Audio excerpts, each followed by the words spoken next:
હવે આપણે આગળ ન્યૂટનની ગતિનો પહેલા નિયમનો અભ્યાસ કરેલો છે. હવે આપણે આગળ ન્યૂટનની ગતિનો બીજો નિયમ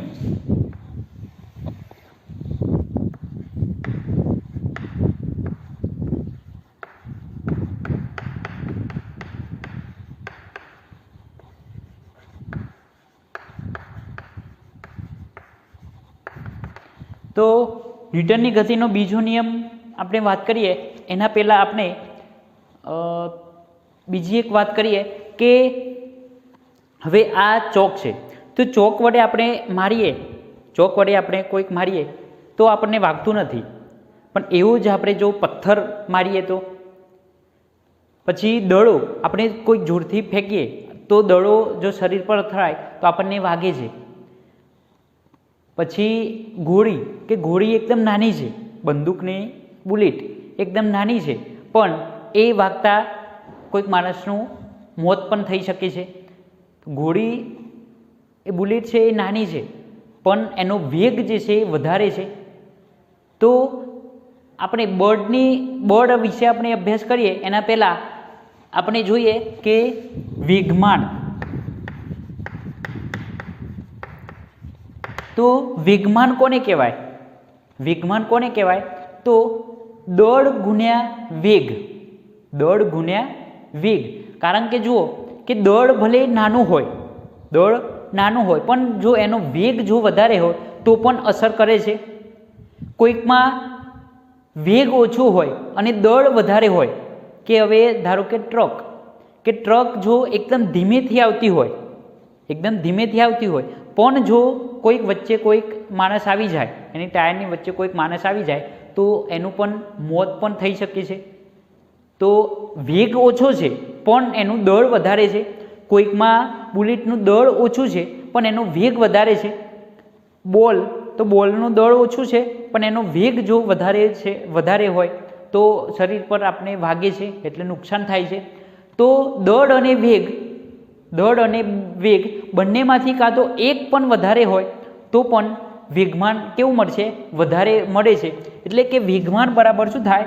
દળ ગુણ્યા વેગ. વેગમાન P બરાબર દળ m ગુણ્યા v. વેગમાન P બરાબર શું થશે? m into v. એટલે કે એનો એકમ, તો વેગમાનનો એકમ તો દળનો એકમ ગુણ્યા વેગ vનો એકમ, તો કિલોગ્રામ. દળનો એકમ કિલોગ્રામ અને vનો એકમ મીટર પ્રતિ સેકન્ડ. દળનો એકમ કિલોગ્રામ અને વેગનો એકમ મીટર પ્રતિ સેકન્ડ. તો વેગમાનનો એકમ શું થશે?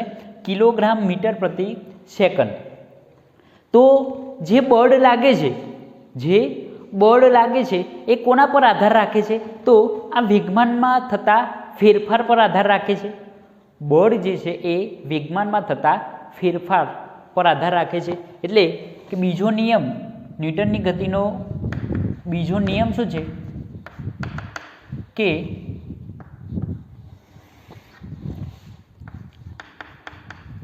કોઈ પદાર્થ પર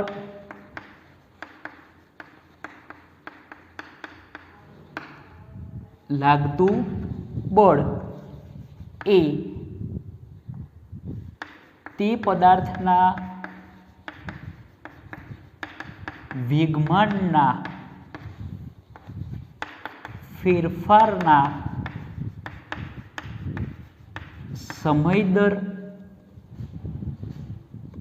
સમયદર જેટલું હોય છે.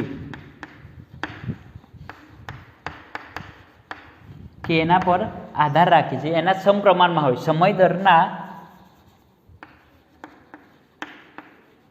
સમપ્રમાણમાં હોય છે. કે કોઈ પદાર્થ પર લાગતું બળ એ તેના વેગમાનનો ફેરફાર એના સમયદરના સમપ્રમાણમાં હોય છે. તો F એટલે કે એના પર આધાર રાખે છે. F એ વેગમાનનો ફેરફાર એટલે ડેલ્ટા P ભાગ્યા સમય એટલે કે ડેલ્ટા T. તો આ ન્યૂટનની ગતિનો બીજો નિયમ છે કે વેગમાનમાં પદાર્થ પર લાગતું બળ એ તેના વેગમાનના ફેરફારના સમય દર જેટલું હોય છે. હવે આ કોઈક આપણે ચલે છે કાઢીએ તો ડેલ્ટા પી, તો ડેલ્ટા પી એટલે કે શું થાય? અંતિમ વેગમાન માઇનસ પ્રારંભિક વેગમાન ભાગ્યા સમય. અંતિમ વેગમાન માઇનસ પ્રારંભિક વેગમાન. હવે અંતિમ વેગમાન તો એમ વી થાય, પદાર્થનો દર છે, અંતિમ વેગ વી છે અને પ્રારંભિક વેગ ધારો કે યુ છે, ભાગ્યા ડેલ્ટા ટી, જ્યાં વી એ અંતિમ વેગ છે અને યુ એ પ્રારંભિક વેગ છે. તો એફ બરાબર શું થશે? કે એમ કોમન કાઢીએ તો એમ વી માઇનસ યુ બાય અંતિમ સમય ડેલ્ટા ટી એ T2 માઇનસ T1 એટલે કે અંતિમ સમય ટી હોય ને પ્રારંભિક જો 0 હોય તો શું થશે? ટી. તો એફ બરાબર કે એમ અને વી માઇનસ યુ એટલે અંતિમ વેગ માઇનસ પ્રારંભિક વેગ ભાગ્યા સમય, એને શું કહેવાય? પ્રવેગ એ. એને શું કહેવાય? પ્રવેગ એ, જ્યાં એ પ્રવેગ છે કે વી માઇનસ યુ બાય ટી. પ્રવેગ એટલે વી માઇનસ યુ બાય ટી. આને શું કહેવાય? પ્રવેગ કે વેગમાં થતો ફેરફાર ભાગ્યા સમય. તો એફ બરાબર શું થશે? એમ એ. જો આ કે અચળાંક 1 હોય તો એફ બરાબર શું થાય? એમ એ. એફ બરાબર એમ એ એટલે કે આ ન્યૂટનની ગતિનો બીજો નિયમ આ છે, એના પરથી સૂત્ર એફ બરાબર એમ એ મળે છે. તો આ પણ ન્યૂટનની ગતિનો બીજો નિયમ કહેવાય. કે યાદ રાખવા માટે father is equal to mother. ન્યૂટનની ગતિનો બીજો નિયમ એટલે કે બળ. તો બળની વ્યાખ્યા આપે છે. તો પદાર્થ પર આમ પણ લખી શકાય, પદાર્થ પર લાગતું બળ એ તેના દળ અને પ્રવેગના ગુણાકાર જેટલું હોય છે. દળ અને પ્રવેગના ગુણાકાર જેટલું હોય છે. પદાર્થ પર લાગતું બળ એ તેના દળ અને પ્રવેગના ગુણાકાર જેટલું હોય છે. તો આ કહેવાય એફ બરાબર એમ એ એટલે કે આ છે ન્યૂટનની ગતિનો બીજો નિયમ. હવે આગળ આપણે એક જોઈ લઈએ કે બળનો આઘાત. તો બળનો આઘાત એટલે શું? કે બળ ગુણ્યા તે દરમિયાનનો લાગતો સમય. બળ ગુણ્યા સમય એટલે કે બળ જ્યાં જે સમય બળ લાગતું હોય તો બળ અને તે દરમિયાનના સમયના ગુણાકારને શું કહેવાય? બળનો આઘાત. કે બળ અને તે દરમિયાનના સમયના ગુણાકારને બળનો આઘાત કહે છે. તો બળ ગુણ્યા સમય તો શું કહેવાય? બળનો આઘાત. એટલે જુઓ, બળ આ ડેલ્ટા ટી ગુણાકારમાં આવે, ડેલ્ટા ટી ગુણાકારમાં આવે તો શું થશે? બળ ગુણ્યા સમય એટલે વેગમાનમાં થતો ફેરફાર. તો બળનો આઘાતને બીજું શું કહેવાય? વેગમાનમાં થતો ફેરફાર. એટલે કે ડેલ્ટા પી એટલે કે P2 માઇનસ P1 બરાબર એફ ઇન્ટુ ડેલ્ટા ટી કે ટી. એટલે કે બળનો આઘાત બરાબર બળ ગુણ્યા સમય એટલે કે એને બીજું શું કહેવાય? વેગમાનમાં થતો ફેરફાર. વેગમાનમાં થતો ફેરફાર. હવે આપણે બીજું જોઈએ કે જુઓ કે બળ એ વેગમાનના ફેરફારના સમપ્રમાણમાં છે અને ડેલ્ટા ટી સમયના વ્યસ્ત પ્રમાણમાં છે. સમયના વ્યસ્ત પ્રમાણમાં છે. તો આપણે જોઈએ કે જેમ સમય વધારે તેમ બળ કેવું લાગશે? ઓછું લાગશે. બંને વ્યસ્ત પ્રમાણમાં છે બળ અને સમય. તો જેમ સમય વધારે તેમ બળ ઓછું અને જેમ સમય ઓછો તેમ બળ વધારે.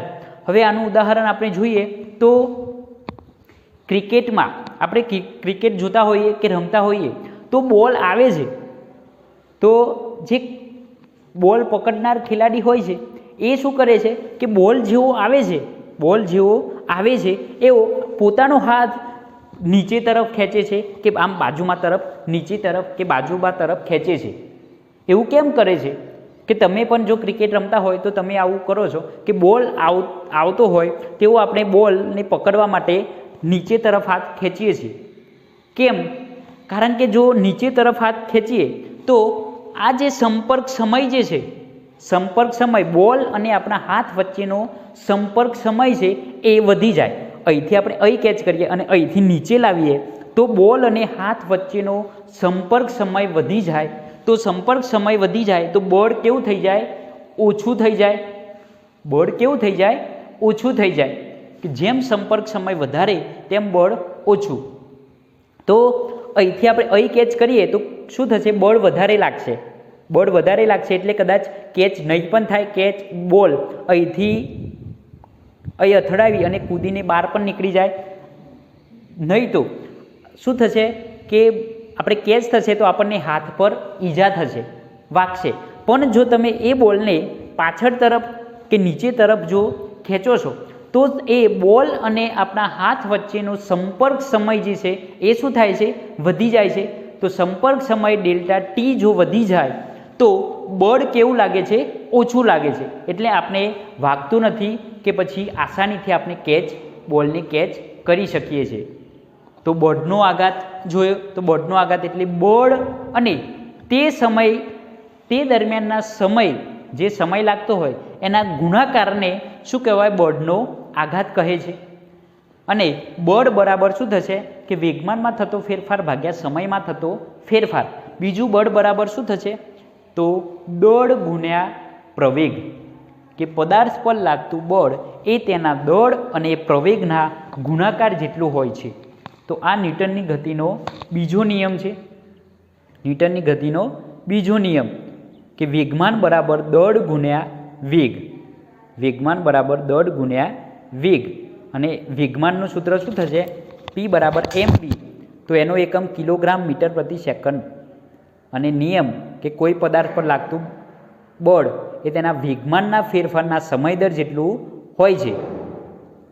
તો F બરાબર delta P by delta T. તો એના પરથી સૂત્ર મળે છે F બરાબર ma. F બરાબર ma એટલે પદાર્થ પર લાગતું બળ એ તેના દળ અને પ્રવેગના ગુણાકાર જેટલું હોય છે.